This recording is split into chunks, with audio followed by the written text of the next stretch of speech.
এই কথাটা হয়তোবা একদম সত্যি, কারণ তে, জিমিন, জাংকুক, সুগা তাদের বাবা মাকে কত বোঝানোর চেষ্টা করলো, কিন্তু কে শুনে কার কথা? বিয়ে হবে মানেই হবে।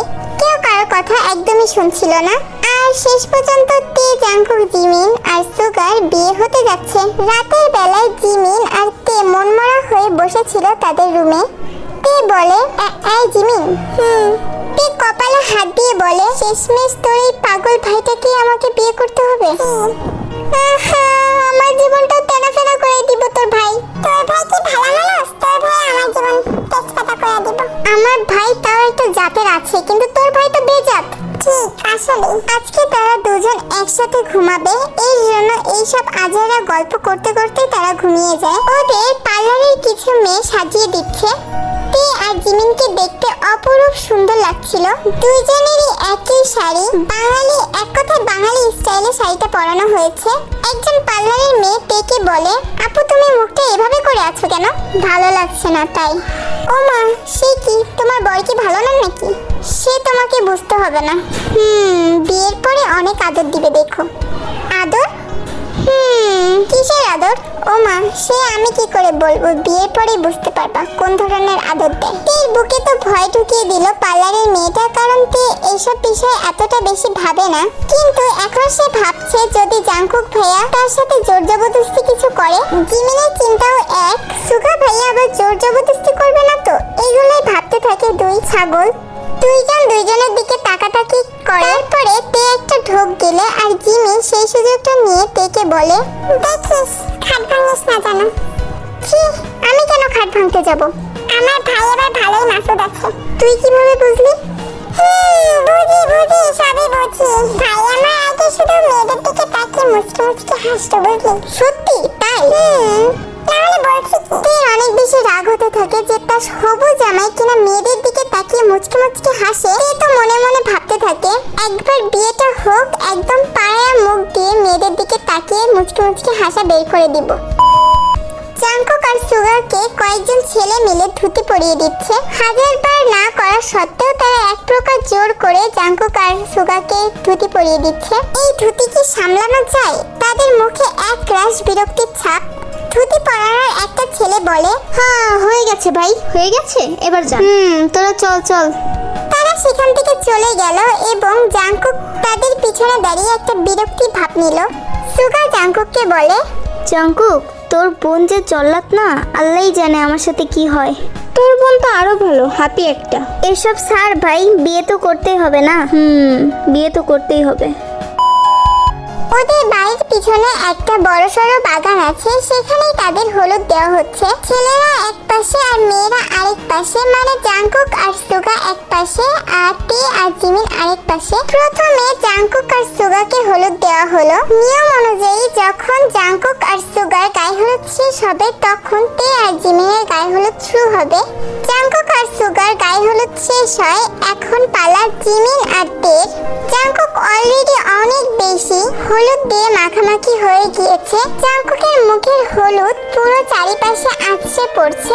এর জন্য জাংকুক বাগানের পাশে থাকা টিউবের এখানে যেতে থাকে। যাওয়ার সময় কারো একজনের সাথে ধাক্কা খেয়ে জাংকুক তার উপর পড়ে যায়। কি রে হাতির বাচ্চা তুই? এই উঠ।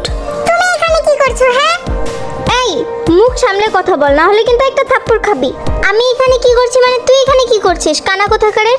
ওদের এমন চিল্লাপাল্লাতে আশেপাশের মানুষ চলে আসে। সেখানে জাংকুক উঠে দাঁড়ায় এবং জাংকুক তের দিকে হাত বাড়িয়ে তেকে উঠে দাঁড়াতে সাহায্য করে। জাংকুক যেহেতু তের উপরে পড়েছিল, এই জন্য জাংকুকের গালের কিছুটা অংশ হলুদ তের গালে লেগে যায়।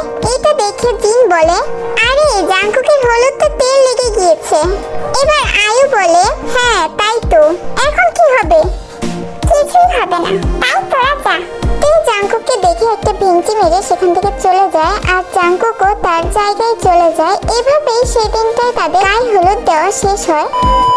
পার্লারের কয়েকটা মেয়ে মিলে তে আর জিমিনকে সাজিয়ে দিচ্ছে। আজকে তাদের বিয়ে বলে কথা, দুজনকে একই লেহেঙ্গা পরানো হয়েছে। দেখতে তো একদম মাশাআল্লাহ লাগছে দুজনকে। তাদের নিচে স্টেজ বসানো হয়।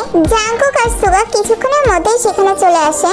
জাংকুক মনে হয় এই প্রথমবার তেকে দেখে ক্রাশ খেয়েছে। জাংকুক মুগ্ধ চোখে তের দিকে তাকিয়েছিল। তে সেটা দেখে একটা ভেঙচি মারে আর জাংকুকের হুঁশ ফিরে আসে। জাংকুক একটা বিরক্তিকর চেহারার ভাব নিয়ে তের পাশে গিয়ে বসে আর তের কানে কানে বলতে থাকে, হাতির বাচ্চা তো হাতির বাচ্চাই। এবার তে বলে, ছাগল তো ছাগলই। বেশি কথা শিখে গিয়েছিস তাই না? সুগা আর জিমি চুপচাপ বসে আছে। জিমি সুগাকে অনেকটাই ভয় পায়, এর জন্য তের মতো গালিগালাজ করার সাহস জিমিনের নেই, এখনো হয়নি। আর সে জানেও না ভবিষ্যতে হবে কিনা।